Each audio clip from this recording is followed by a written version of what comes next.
County. I'm here alongside my co-counsel, Harry Niska and Ryan Wilson. They represent the Republican Party of Minnesota, which is also a petitioner in the case. So I'll let Ryan come up and make his introductions. Thank you, James. I'm Ryan Wilson. I'm representing the Republican Party of Minnesota. This is a case that was brought for one simple reason, and that's to ensure that Hennepin County follows the law that was passed by the legislature, and follows the rules that were put forth. The Republican Party, and I'll turn it over to Chairman Hand to talk more about this in a minute, followed the rules that were put in place, followed the law. They provided a list of Republican judges to the Secretary of State. And now there are 0 election judges appointed, as seen in the petition, from that list. And so, Chairman Hand, I'll turn it over to you. Yes, thank you, and thanks for being here this morning. As was mentioned, the Republican Party has a direct interest in that the election laws are administered faithfully and properly. And we have had some concerns about this, and we have some concerns about the failure of the current administration and certainly Hennepin County in how they are interpreting, understanding the law, and their failure to execute it. So part of what the law requires is that the political parties compile lists of candidates to be election judges. We submitted over 1,500 names in Hennepin County alone, none of whom were chosen by the Hennepin County absentee ballot board to serve on their ballot board. We think this is a direct violation of state statute. We think it needs to be addressed and corrected with some haste. One of the issues in this process has been the fact that Hennepin County was resistant to providing the information that was requested some weeks ago to provide names of who the judges were. They failed to do that for a period of time. Finally, they complied, and when we had an opportunity to check the names on that list versus the names that we had submitted to the Secretary of State's office, we found that none of the names that we had provided as Republican candidates for election judges appeared on the Hennepin County ballot board list. So we think this is a problem. We think it's a violation of law. We think it's, frankly, another instance of Democrats refusing to administer the law faithfully. We had an incident earlier this year where someone at least one person got a ballot who was not eligible voter, something that we were assured by the Secretary of State could never happen. It clearly did happen, and we are still waiting for the Secretary of State to explain how that occurred. And we want to understand how this occurred when the law is very clear about what the requirements are of Hennepin County in administering the election. So at this point, I don't know if we have some further comments. Do any of the petitioners want to make a comment? Andy, you want to come up and make a comment? Good morning. My name is Andy Seelick. I'm the Executive Director for the Minnesota Voters Alliance. And I just wanted to try and summarize as best I could of what our position is in this case. It really stems from a previous case we had in front of the Minnesota Supreme Court a couple of years ago, Minnesota Voters Alliance versus I think it was Ramsey was the title of it. But in there, the Supreme Court said that election judges that are appointed to the absentee ballot board have to be appointed as provided in 204B.21. And that's why we're here. We're talking about a statute that requires the exhausting of a list from the political party. I went to print out the list this morning. There's so many names on it, I ran out of ink, but there's over 1,500 names on this list. When Hennepin County appointed election judges to their ballot board, they appointed 5 people, and I have their names right here. None of these 5 names are on this list. So what this is about, what we're asking the court is very simple. When election officials all across the state, well, specifically in this case, Hennepin County, when they are staffing their absentee ballot boards with election judges, do they have to exhaust the list sent by the political parties or not? That's the question for the court. Thank you. Yeah, and with that, we can, any questions that the media has, we can take them, and Ryan and I can answer any questions you all have, or if you have any specific people you want to direct them to, that's fine too. Jenna Glove with Alpha News. Did the county give any reason why the party list wasn't utilized? No, what happened was in August, so as Chairman Hand mentioned, in August, I made a data request to Hennepin County, and I asked for the names on the absentee ballot board and the names specifically of the election judges on the board. That was August 26th. September 10th, they said, we actually don't maintain the information that you're asking for as a matter of data within the county, which is impossible and a violation of the Data Practices Act in the first place. So I said, you can't do that. And this is all in my affidavit that's now filed with the court, and it's online at and our press folks have the link to it for you all. I said, that's not possible. You need to give us the names. This is clearly public data. They finally responded on October 4th when I was still out on leave. I come back on October 7th. I see that the list has been provided.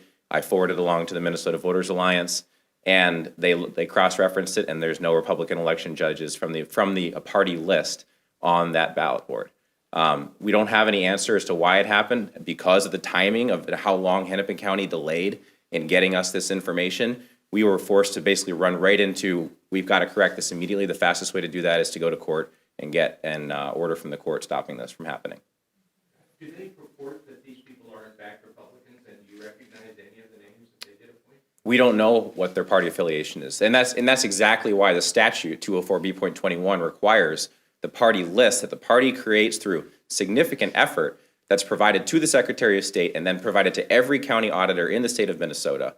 That party list is how the county knows these are individuals who are affiliated with either the Republican or the Democratic Party. And it doesn't matter to us who the party is. There has to be balance, and it has to come from those party lists in order to staff these ballot boards properly with the requisite number of election judges that have to be on there. And election judges are different from your deputy county auditors, which are the other components of the ballot board. You can have 40 people if election judges to do the job that election judges have to do on that board. The only people, according to the Minnesota Supreme Court, that can do the signature matching when there's an identification number mismatch between a ballot application and a return envelope are election judges.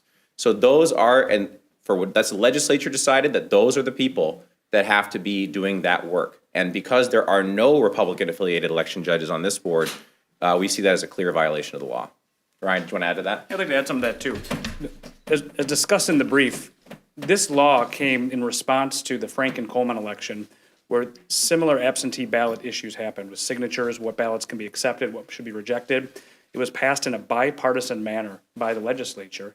And now 14 years later, this lawsuit is just asking that bipartisan legislation be followed and be enforced. And so that's what we're asking of the court. And so it's remember, this wasn't a new law. This law has been on the books for quite a while. And again, a bipartisan law that came out of a pretty momentous and contentious election here in Minnesota.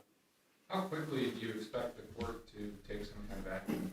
We've asked the court to set our brief to be due on Friday, the opposing brief to be due on Monday, and a hearing, we asked for it as early as next Thursday, and we could do earlier than that if we had to. We want this to get resolved as quickly as possible. Obviously, we're in the middle of absentee ballot season, and we want this to be fixed as quickly as possible. So we're hoping the court will act quickly. We know that now service has been completed on Hennepin County as of this morning.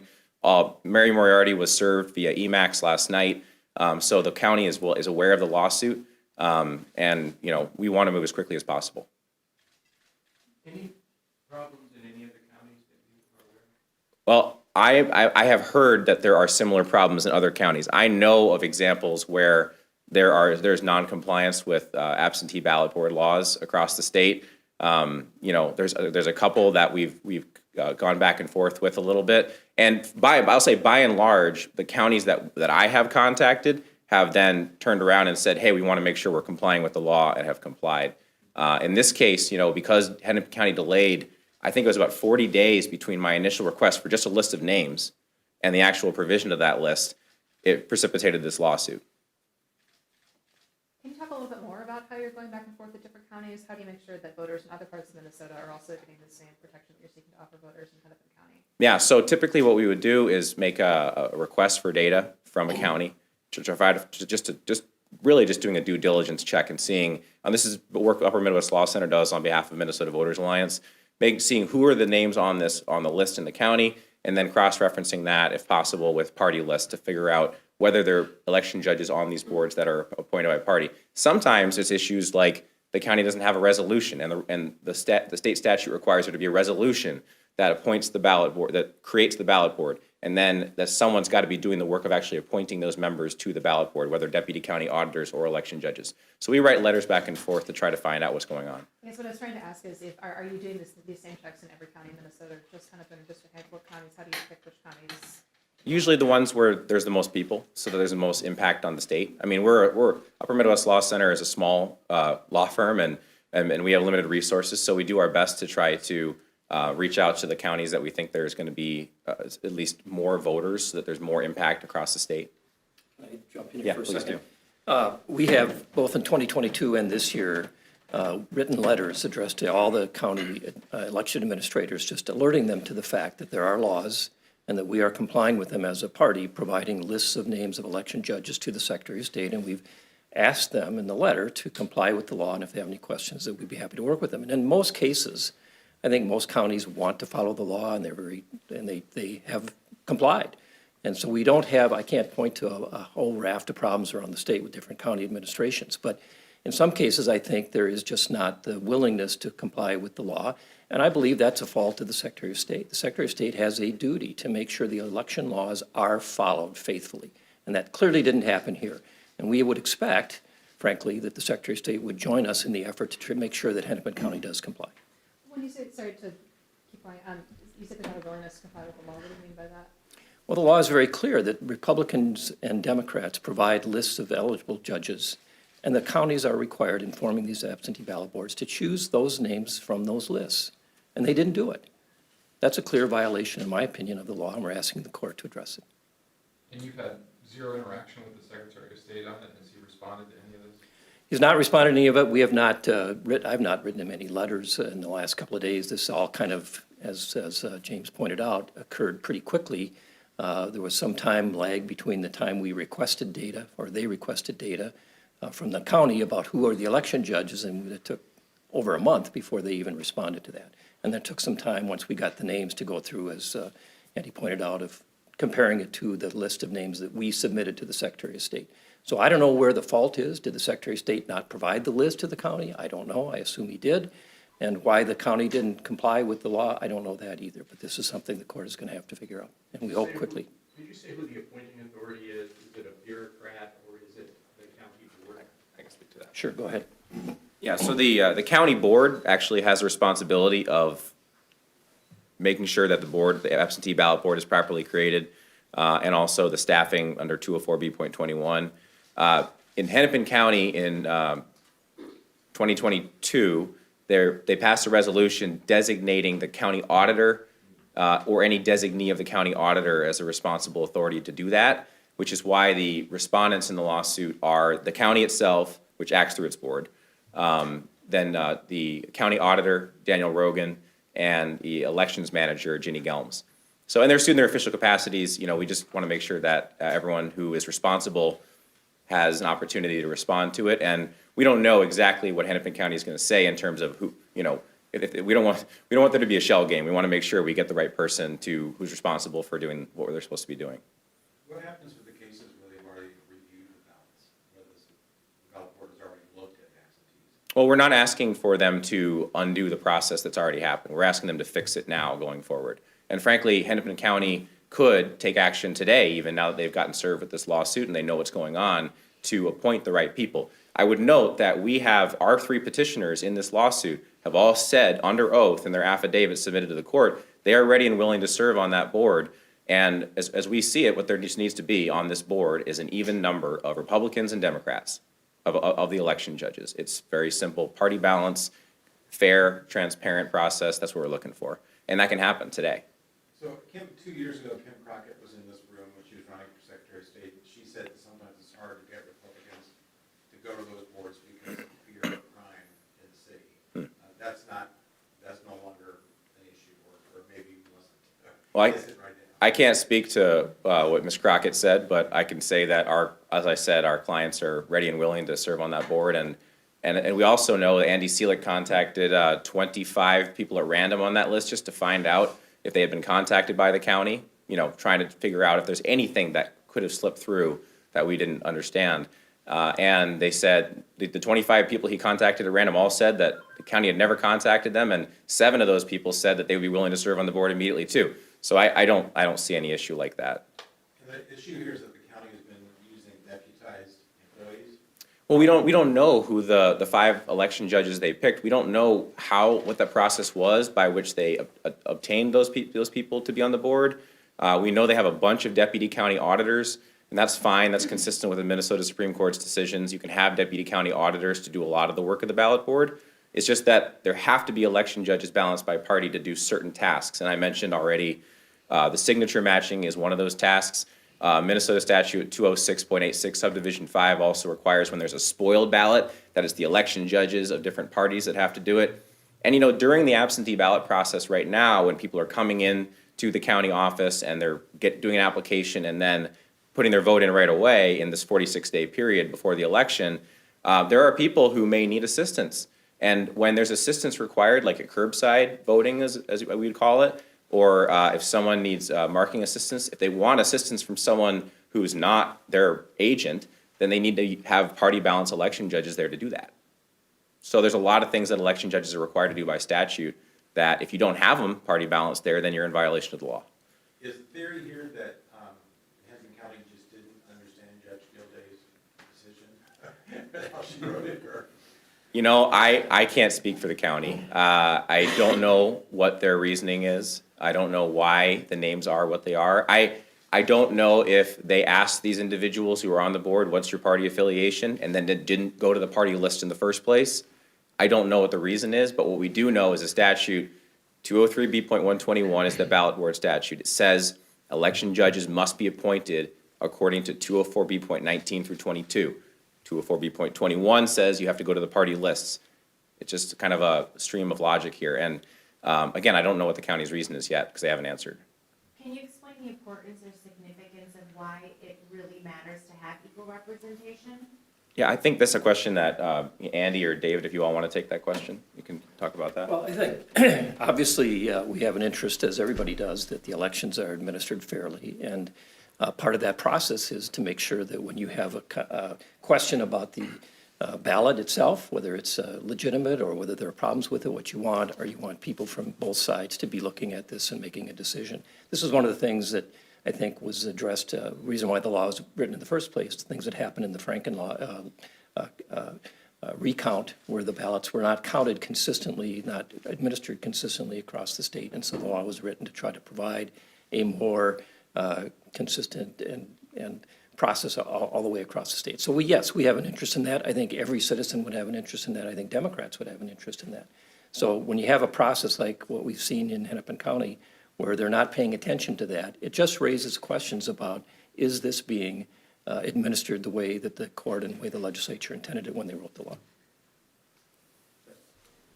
Is Yes. there any situation where they couldn't end up complying with this, or is that not? Well, I guess the only thing I can think of is if we failed to provide a list. In other words, if there was no list, then they could say, well, we didn't have a list, so we couldn't comply. Now, maybe the Secretary of State didn't provide the list to Hennepin County. We don't know that. I don't know that. So I assume that they did supply the list, and that Hennepin County, for whatever reason, decided not to comply with the law and appoint other people in whatever process they used. Is there a copy of your filing that you share that with? So I don't have paper copies with me. We did, so I think Allison Housley is sending out, it's going to be posted to our Upper Midwest Law Center website, and there'll be a link to it. I know I can email you a link too if you prefer, and Harry could email that too. He says he volunteers. So Just to review, the function that definitely requires bipartisan review would be the signature match or the voter ID match, or both? signature match under 203B.121 subdivision 2B3, I think. And there's a specific, so we had another lawsuit in the Supreme Court where the Supreme Court struck down part of the Secretary's rule as invalid related to implementing the absentee ballot board. This was decided last year. And then the Secretary, or the Supreme Court upheld part of it after kind of modifying the way that the Secretary is describing how the law works. And so in that case, the court noted, and that was Minnesota Voters Alliance versus the Office of the Secretary of State, that the absentee ballots, the signature